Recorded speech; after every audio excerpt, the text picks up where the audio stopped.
Welcome back to Wayfinder Field Skills. It's been a while since I posted a video, and today I'm going to go over how I put together a navigation course. The course I'm prepping for today is a navigation fundamentals course, and it has a lot of underpinning theory. So before I even get out in the field, I tend to spend a lot of time going over the content and ensuring that all the lesson plans and all the lessons are as up to date and as good as they possibly can be. I also like to reflect on previous courses so that I can update and improve on the course each and every time, particularly my delivery and the clarity and succinctness of my explanations and teaching points. The next step is finding suitable areas in which to conduct the navigation practice. To do this, I use a combination of Google Maps, Google Earth, local knowledge and surveying of paper maps to identify viable areas. Now, some of my key considerations for this are accessibility and the terrain itself, whether the terrain is too steep or too flat, or also the thickness of vegetation. Basically, I don't want to spend half a day full driving into some remote location because the terrain's awesome, but I also want to make sure that people are enjoying learning about navigation and not labouring over really steep mountainous terrain or pushing through horrible thick scrub to get the job done. Once I've identified what looks like a suitable area, I like to plan a navigation route on paper before I even set foot in the area. So all of this happens before I even set foot in the bush in a new area, but the real work starts when I get into a new area and actually start walking a new route. When I get to an area where I'm planning to set up a navigation course, the first thing I do is navigate the route I've planned using a map and compass. Now, this ensures that the route I've planned is viable, and it's very common for me to have to make several changes to the route due to impassable terrain or thick vegetation. And this also makes sure that my personal navigation skills are at the level they need to be. And of course, I expect my students to navigate the route using a map and compass, so it's only fair that I do too. Of course, as you might have noticed, I'm cheating right now. I'm walking on a road. I'm actually pacing a set distance between 2 points on the road.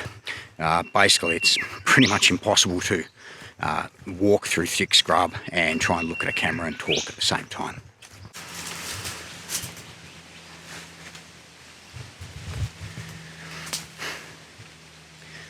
The way I teach navigation and the way I set up my navigation routes is navigating to good reference checkpoints. This makes sure the navigation is highly accurate.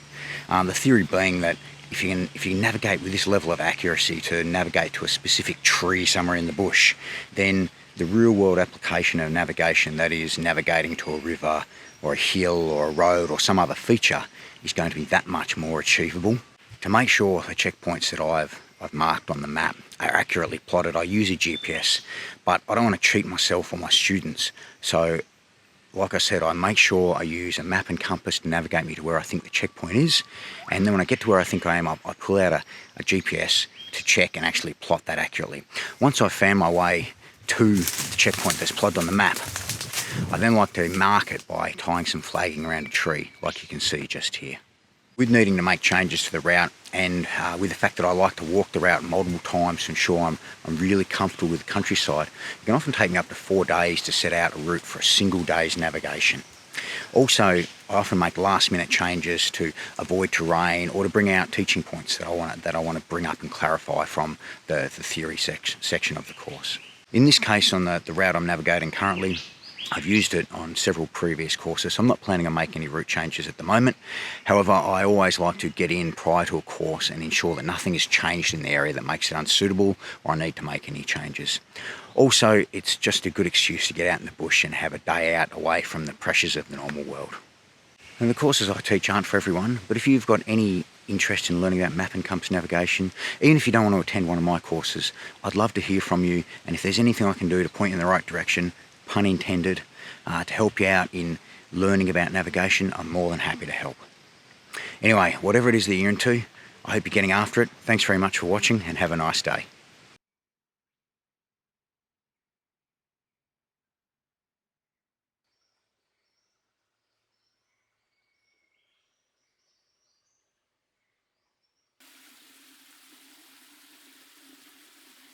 As I'm navigating through this area here, which is really quite thick and scrubby, I'm utilising a technique where more or less I take a bearing from tree to tree, often only 20 or 30 metres, bound to bound. Now, it can seem It can seem a little painstaking, this technique, but it really aids in keeping me on track over a longer distance in this thicker terrain where I can't sight a bearing off a distant feature.